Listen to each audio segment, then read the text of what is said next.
I was pleasantly surprised right out of the gate against Notre Dame. And then this football team looked like they might be the worst team in the conference about 3 weeks later.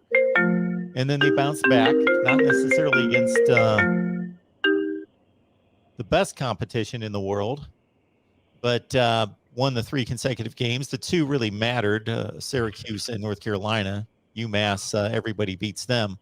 And now a couple tough losses. Should have beat Clemson. Jermaine Johnson made that play with about 4 minutes left. That looked like it might seal it, but it did not. And then this last game against NC State, losing by a couple touchdowns. So where's this team at for you versus not where you would like them to be, because obviously you want them to be so much better, but where you reasonably expected them to be at this point? I mean, they're in it. I mean, I think I saw a stat where they've won, like they're 1-6 in games of one score, or of games under one score. So like that's tough, man. You've lost a lot of games that came to the last minute. You haven't been blown out in any of them besides Wake Forest. And I think Coach Norvell has a plan and a vision in place, right? But I think what happens is, and the fans don't realize that there's no preparation for a job like this. I go bigger than that and say there's really no preparation for a job in the Big Three outside of coming from up out of that. And it's a pressure cooker. You're one of the most populous states when it comes to talent. So you're expected to win. You're coming from three-story programs that all have their own unique flavor that you have to play every year, and you've got a fan base that has expectations, not necessarily of championships, but expectations of we need to be able to see a competent product on the field, and you haven't. You haven't seen that for the last 5 years, and you clamor for it and you want it back, and even in today's climate, you have a lot of other undercurrents that are going under it that aren't prominent, but really are what really fuels and sparks a lot of the debates. And this staff, or the new age staff, has to be understanding and know what's going on in the social media age. Don't get it twisted. I know for a fact that these guys read certain people's comments and they see it, and some things sting more than others. They know what the conversations are, right, wrong, or indifferent. So I think you see a team that can go out and beat a North Carolina with one of the best quarterbacks in the nation.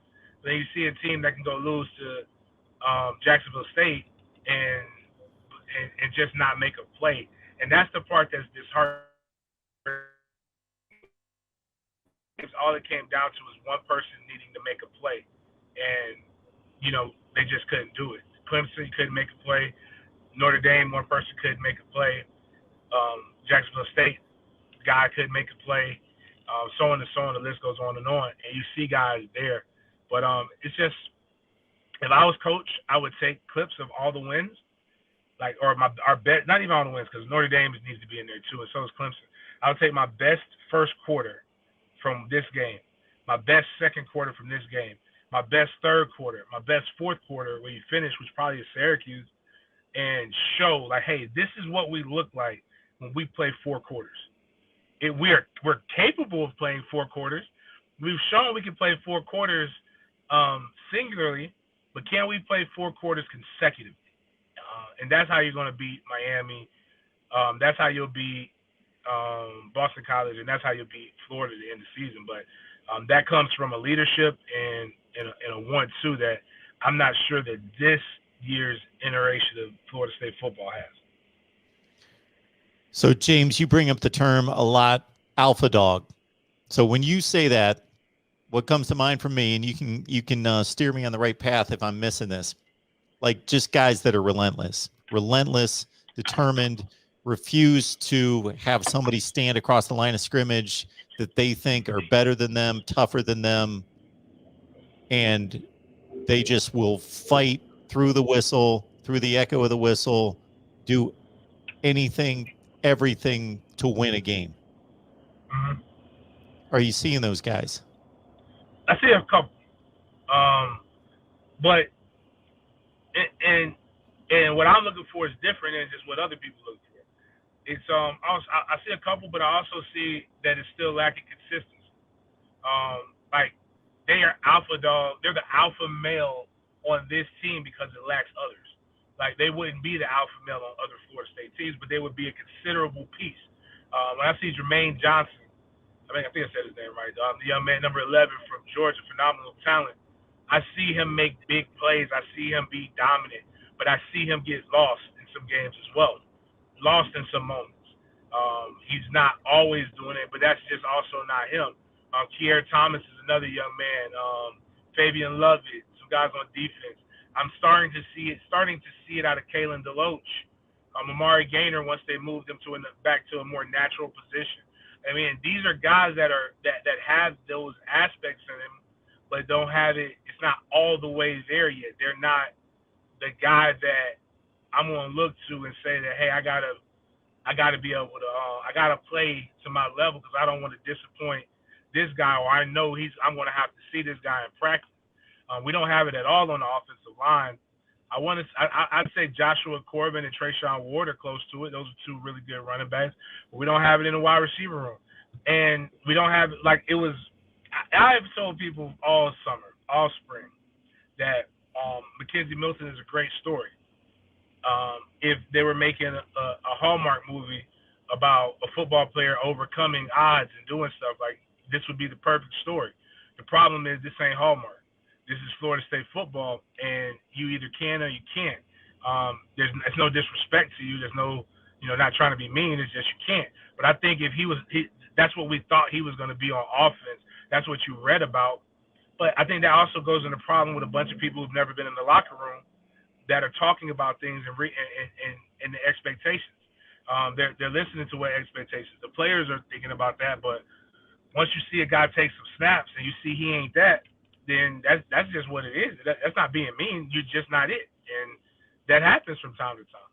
So I think that's really where they're missing. Now, I'll say this, from all things that I've seen, if you want to know what does a 17 to 19-year-old Division I prospect who is an alpha male, alpha dog look like, look no further than Travis Hunter.